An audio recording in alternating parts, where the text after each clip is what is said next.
Hello everyone, welcome back to my channel Easy Peasy Biology. And in this video, we are going to discuss about the chromosome map. Chromosome map और chromosome mapping. ठीक है, तो mapping technique के बारे में और इसका क्या सिग्निफिकेंस है, हम लोग क्यों मैपिंग करते हैं क्रोमोसोम का। ठीक है, तो देखिए, क्रोमोसोम मैप, एक क्रोमोसोम का जो मैप होता है, मैप हम लोग क्या बताता है, कौन सा चीज कहाँ किधर है। जैसे ज्योग्राफिकल मैप है, उससे हम लोग देख के क्या समझते हैं कि कौन सा कंट्री किधर है, कौन सा नेबरहुड कंट्री है, किस कंट्री का किधर कैसा टेरेन है, माउंटेन है, किधर ओशन है, हर चीज।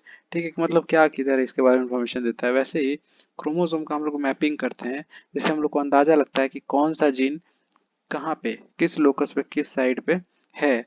ठीक है, और डिफरेंट जीन्स के बीच में रिलेशनशिप पता लगाते हैं कि कौन सा जीन के बीच लिंकेज का ज्यादा चांसेस है। ठीक है, देखेंगे लिंकेज क्या होता है।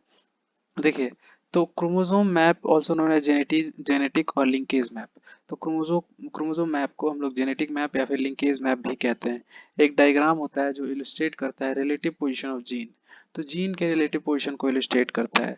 ठीक है, मतलब कौन सा जीन उस पे कहाँ अवेलेबल है। फॉर एग्जाम्पल क्रोमोसोम नंबर 1 है तो उस पे कौन सा जीन कहाँ पे अवेलेबल है, उसमें दिखाना दर्शाना इस क्रोमोसोमल मैप और लिंकेज मैप। ठीक है, अब देखिए, it provides information about the order of genes as well as the distance between them. तो हम लोग को पता है कि अगर मैपिंग ही कर रहे हैं कौन सा जीन कहाँ है, तो उनके बीच का डिस्टेंस भी हम लोग को पता होगा और ऑर्डर भी पता होगा। ठीक है, chromosome maps are valuable tools in genetic research as they help scientists understand the organization and inheritance pattern of genes। अब देखिए, ये रिसर्च में साइंटिस्ट के लिए बहुत इंपॉर्टेंट है, क्योंकि इसे समझ में आता है कि कोई भी जीन का इनहेरिटेंस पैटर्न कैसा है और ऑर्गेनाइजेशन कैसा है। तो इनहेरिटेंस पैटर्न कहने का मतलब कि दो दो जीन्स हैं, दो या दो से अधिक जीन्स हैं। ठीक है, वो लिंक करने का उनमें कितना ज्यादा चांसेस है। तो लिंकेज किसको बोलते हैं, लिंकेज बोलते हैं जब उसका रिकॉम्बिनेशन क्रॉसिंग ओवर होने का कम से कम चांस है, न के बराबर। कोई भी जीन के बीच में डिस्टेंस जितना कम होगा, डिस्टेंस जितना कम होगा कोई भी दो जीन्स के बीच में, उसका लिंकेज उतना ही ज्यादा होगा और वो दोनों जीन्स, ठीक है, लिंकेज उतना ही क्या होगा, ज्यादा होगा। और रिकॉम्बिनेशन, उसके रिकॉम्बिनेशन होने का चांसेस उतना ही कम होगा।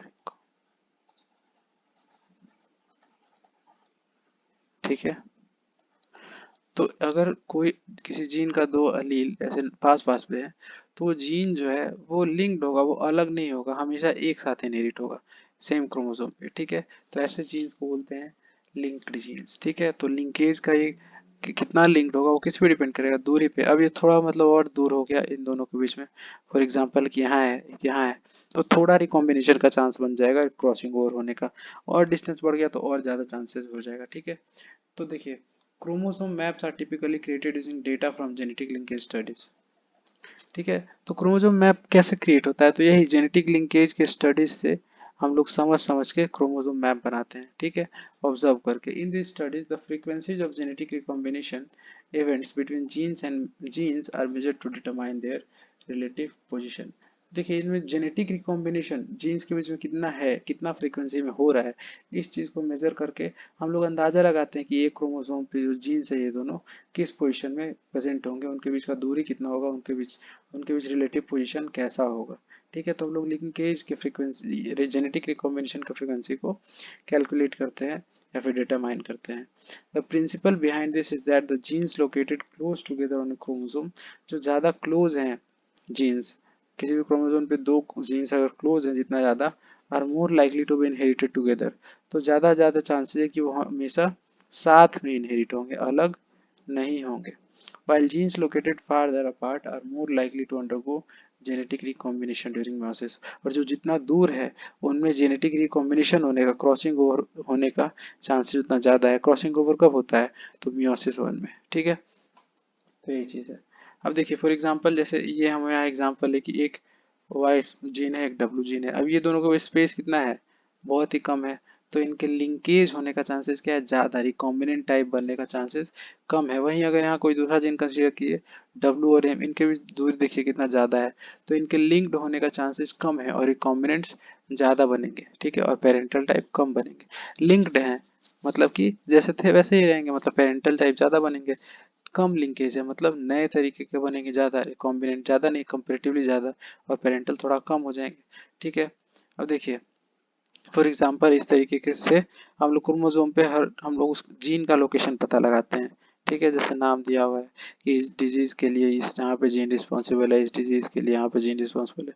ठीक है, तो लिंकेज क्रोमोसोम मैप में हम लोग ऐसे ही हर जीन का लोकेशन, रिलेटिव पोजीशंस पता लगाते हैं। ठीक है, अब देखिए the process of creating a chromosome map involve several step. Chromosome map हम लोग बनाते हैं तो कैसे बनाते हैं, तो सबसे पहले डेटा कलेक्ट करते हैं कि researchers perform genetic crosses between individuals that differ in specific traits और jeans.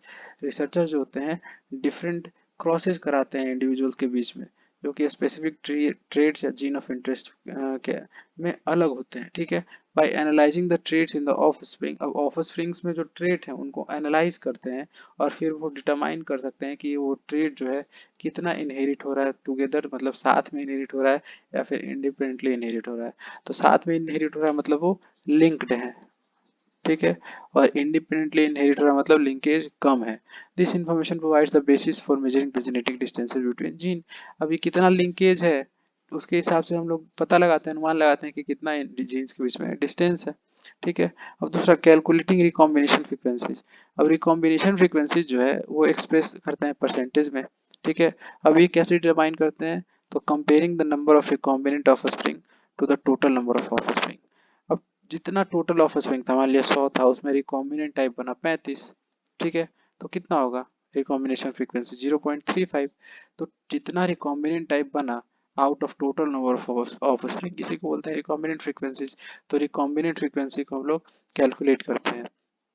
Recombinant offsprings are those that have undergone genetic recombination and exhibit a different combination of traits compared to the parental generation. Recombinant किसको बोलते हैं कि parental generation से अलग different traits को रखे due to different genotypes, तो उसी को recombinant बोलते हैं। अब देखिए constructing the map। अब क्या करेंगे, रिकॉम्बिनेंट फ्रीक्वेंसीज निकाले। अब रिकॉम्बिनेंट फ्रीक्वेंसी के आधार पे हम लोग कंस्ट्रक्ट करते हैं क्रोमोसोम मैप को। ठीक है, positions of the genes are represented as points और lines on the map and the distances between them are proportional to the recombination frequencies observed।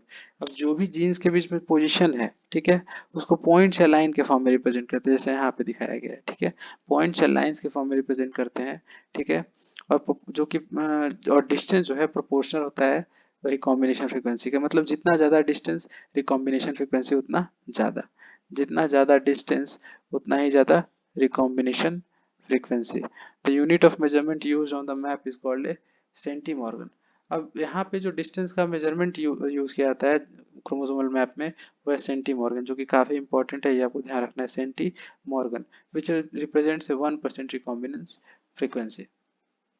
ठीक है, जो कि 1% रिकॉम्बिनेंस फ्रीक्वेंसी को दर्शाता है, 1% रिकॉम्बिनेशन फ्रीक्वेंसी को। अब देखिए, अब फिर है रिफाइनिंग द मैप। लास्ट में लोग मैप को रिफाइन करते हैं। Chromosome maps are continually refined and updated as more data become available. जैसे जैसे डाटा अवेलेबल होता है, डेटा, ठीक है, रिकॉम्बिनेशन का और लिंकेज का, उसी हिसाब से हम लोग ये मैप को ये मॉडिफाई करते रहते हैं। ठीक है, और एक्यूरेट बनाते जाते हैं। Additional genetic crosses and analysis of larger population can provide more accurate measurements of recombination frequencies, leading to a more precise map। अब एडिशनल जेनेटिक क्रॉसेज और हम लोग करवाते हैं, और अगर लार्ज पॉपुलेशन पे हम लोग ये मेजरमेंट्स करते हैं तो ये ज़्यादा प्रिसाइज मैप हम लोग को देता है। एक छोटा पॉपुलेशन में करेंगे तो कम प्रिसाइज होगा, ज़्यादा से ज़्यादा बड़ा पॉपुलेशन में करेंगे तो ये जो हम लोग को फ्रीक्वेंसीज मिलेगा रिकॉम्बिनेशन का वो एक्यूरेट ज़्यादा मिलेगा और मैप हम लोग का ज़्यादा एक्यूरेट बनेगा। ठीक है, chromosome maps have various applications in genetics and genomic research। अब ये जो क्रोमोसोम मैप्स है इसका बहुत ज़्यादा एप्लीकेशन है जेनेटिक्स में और जीनोमिक रिसर्च में। They have identify the location of disease causing genes. इससे हम लोग डिजीज कॉजिंग जीन्स को मैप करते हैं, पता लगाते हैं कि वो किस जीन के साथ लिंक्ड है या लिंक होके इनहेरिट हो रहा है या इंडिपेंडेंटली इनहेरिट हो रहा है उसके बारे में। अगर जीन का लोकेशन हम लोग जान जाते हैं, क्रोमोसोमल मैपिंग करते हैं, तो वो हमारे लिए बहुत सारे अपॉर्चुनिटीज़ को ओपन करता है कि उसके इनहेरिटेंस को समझे। ठीक है, फिर या फिर investigate evolutionary relationship between species. और ये लिंकेज से हम लोग इवोल्यूशनरी रिलेशन ऑफ स्पीसीज के बारे में भी, कोई दो स्पीसीज या दो से अधिक स्पीसीज के बीच में क्या इवोल्यूशनरी रिलेशनशिप है इसके बारे में भी हम लोग समझते हैं। ठीक है, and guide the sequencing and assembly of genomes. Chromosomes map are particularly use for studying organisms with large genomes. Chromosome map जो है वो ज़्यादा कब यूजफुल होता है जब कोई ऐसा ऑर्गेनिज्म को स्टडी करना हो जिसका जीनोम बहुत बड़ा हो, सच एज ह्यूमंस। ठीक है, where direct sequencing of the entire genome में भी चैलेंजिंग, जहाँ पे जो सीक्वेंसिंग करना, पूरा इंटायर जीनोम का सीक्वेंस निकालना बहुत ही चैलेंजिंग हो, तो वहाँ पे हम लोग क्रोमोसोम मैप का यूज़ करते हैं। ठीक है, तो यही था क्रोमोसोम मैपिंग के बारे में। मतलब कहने का मतलब कि सारे जीन्स का लोकेशन पता लगाना किसी भी क्रोमोसोम्स पे, और उसके बीच रिलेटिव डिस्टेंस के बारे में पता लगाना, और जेनेटिक रिकॉम्बिनेशन होता है उसको हम लोग सेंटीमॉर्ग में रिप्रेजेंट करते हैं। और जितना ज़्यादा कोई जीन लिंक्ड है, मतलब उतना पास है, ठीक है, और उतना ही पेरेंटल टाइप बनेगा। और जितना ज़्यादा दो जीन्स के बीच में डिस्टेंस ज़्यादा है, उतना ही वो क्या है, कम लिंक्ड है, उतना ही ज़्यादा रिकॉम्बिनेंट टाइप, मतलब कि new type of new traits वाले इंडिविजुअल्स बनेंगे। तो यही था हमारा क्रोमोसोम मैप या क्रोमोसोम मैपिंग का प्रोसेस। आई होप कि आपको सारा चीज़ समझ में आ गया होगा। ठीक है, तो thank you for watching the video, will meet in the next video. तब तक के लिए बाय बाय।